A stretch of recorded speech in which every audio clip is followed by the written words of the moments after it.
at babasahing pasugo, bayad sa birth certificate at iba pa. Bukod pa dito, ay meron pa silang hinihinging abuloy sa Santa Cena na ginagawa ng umaga. Kung ating susundin ang anyaya ni Ginoong Ramos na sinulat niya sa kanilang babasahing pasugo, napatunayan daw ng sinuman na meron silang aral na walang batayan sa Biblia. Hindi ba maliwanag na kwini-question ito ang kanila ring sariling doktrina ukol sa abuluyan? Saan ba sa Biblia mababasa ang Huwebes, kung minsan ay Miyerkules na abuluyan? At saan mababasa ang abuluyan sa Santa Cena o banal na hapunan na ginagawa sa umaga? Bakit ang Panginoong Hesukristo nang ganapin ang banal na hapunan, ang kasama lamang ay ang kanyang 12 alagad at walang kinuhang abuluyan? Bakit hanggang ngayon ay walang paliwanag ang Iglesia ni Ginoong Manalo kung saan mababasa sa Biblia ang abuloy na tinatawag na lagak, na hindi na makukuha ng naglagak, kundi ang ipakikita sa nagbigay ay isang formang tseke na hindi naman mawi-withdraw ng may-ari? Akala ko ba bawal sa Iglesia ni Cristo ang humigit sa Biblia? Ano ang batayan na ang salating inilagak o pansamantalang habilin ay di na maaaring kunin pa ng may-ari? Sino nga ba ang tunay na dayukdok at hidhid sa pera, mangungutong at extortionist? Kapatid na rin, ano masasabi mo? Merong crime ang Iglesia ni Cristo na bilang isang organisasyon na nais kong i-brought out sa pagkakataon ito, no?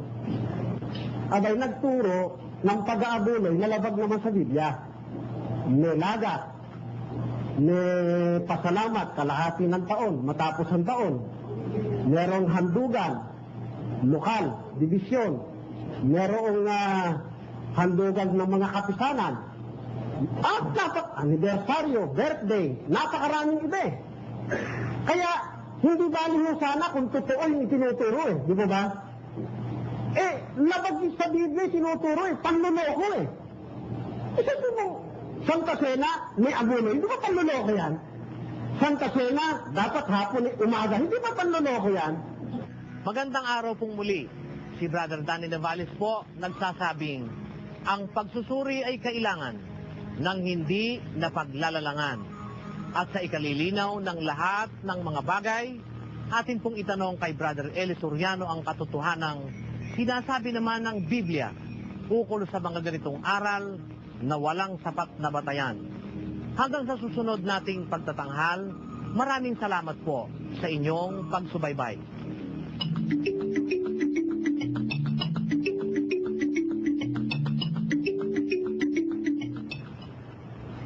Yan po ang ating werdong doktrina na naitampok sa gabing ito. Attorney, napanood niyo po ba yung ating exhibit? Exhibit mo. At itatanong po natin kay Brother Eli yung kanilang sinasabi di umano. Kasi ito hindi naman nila maitatanggi na tayo ang pinupukol, kapatid na Luz, Attorney, na katakot-takot na mga pangungutya at pagbibintang na di umano pagdating sa pera. Tayo si Dayukdok, si Hidhid, Ganid, etc. At mangungutong, sabi ni Ramil. Pero Ang tawag sa batas doon, beclouding the issues. Tinatabingan po yun talagang dapat maliwanagan. Kasi pag naliwanagan ng tao, sa kanila babalik yun eh. Opo. Pero dito po pala sa Iglesia ni Cristo ay nagkaroon pala sila ng isang hamon na patunayan daw po, Brother Eli, ng sino man na ang kanilang ginagawa ay wala sa Biblia. Meaning, handa silang ito ay sagutin. Pero doon po sa kanilang mga... Ano sagot nila doon sa abuluyan sa Santa Cena? Nung mag-Santa Cena ba si Cristo at mga apostol, may abuluyan? Hindi nga po. Walang abulo yan. Wala, ba't sila meron? Eh, di sobra sa Biblia yun. Wala po ba talaga ni katitingman na ginawang panghingi ng pera nung mag-Santa Cena ang Panginoong Hesus Kristo at yung mga alagad? Mabubulag sila kababasa ng Biblia, wala silang makikita nun. Meron po ba, Eli, yung paghuhugasan ng paa, hindi ba? Oo, pero hindi abulo yun. Opo. Sila naman, walang paghuhugasan ng paa. Oo, pero nag-abulo yan sila. Oo. Pero nagulat din ako, kapatid na Luz, dun po sa Brother Eli dyan sa sinasabi na ni Sis Luz na may hugasan ng paa. Wala po sila noon, pero doon sa isang tekstong ating ibinigay ni Ginoong Ismael sa atin, meron pong hugasan ng kamay. Oh, hugasan ng kamay. Oo, nandun yun sa isang referensya na karugtong nung ating ipinakita na may hugasan sila ng kamay na ginawa. Pagkatapos ay parang naalala ko tuloy yung kay Judas, kay Pilato, no?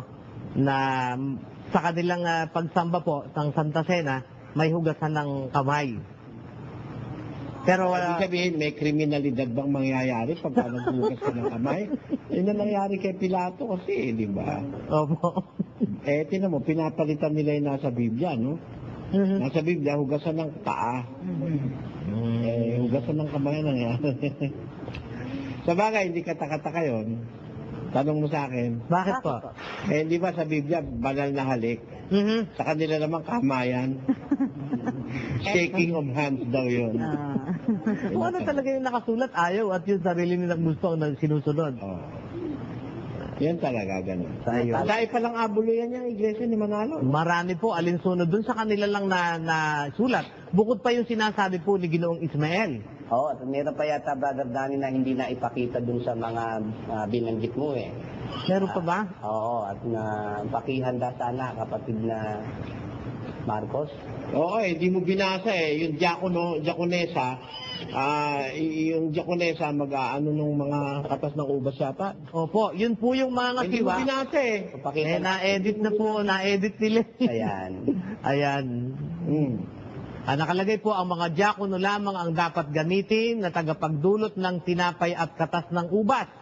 Hindi dapat katulungin ang mga diakonesa ukol sa pagdudulot ng tinapay at alak.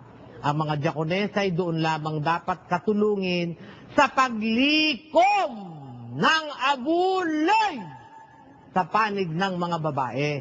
Tama-tama, Diakolekta. Hindi may abulo yan nga. Meron talagang abulo yan dyan. Santa Cena. Paano po yan, Brother Eli? Wala po pala sa Biblia talaga yung abulo yan ng Santa Cena. Ano po ang ibig sabihin? Halimbawa, sila naman ang nag-anyaya, suriin at di umano, ipakita kung sila ay mayroong aral na hindi totoo. Sila rin lang naman ang sila rin may sabi at sila rin naman ang nag-umami na sila ay maraming aral na wala sa Biblia. Tamo, ano batayan? May batayan tayo, sabi ni Bularan, world history. Wala naman sa Biblia yun, world history. Patay. World history. Ginawang batayan ng world history, doon mo lang makikita yung kanilang dahok na pangangatwiran. Dahil ba't ka naman pupunta sa world history kung kaya mong patunayan sa Biblia? Sila may sabi, huwag hihigit sa Biblia, tapos punta ka sa world history. Papaliwanag mo yung anghel kukuha ka sa Diksyonaryo. sa Catholic Dictionary. Apo. At saka dun sa Modern Times and the Living. Yan do you know, the Iglesia ni Manalo is against itself. Pagkapag-aaralan mo ang aral niya. Diba? Tino mo, meron pa ako rito babasahin, Brother Danny, ha? Ano po yan? Naalala ko ito. Ito,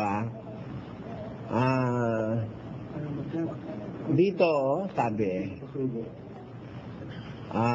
ito'y nasa pasugo doon sa 75 blessed years of the Iglesia ni Cristo. Ito'y issue ng 75 blessed years sa page 190. Ang isang napansin ko rito na gusto kong bigyan ng parang pauna, kapatid na Daniel. Opo.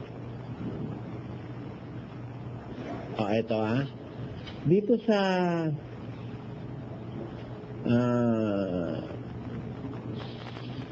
Page 190, nasa computer ba ito? Pakilagay nga sa computer.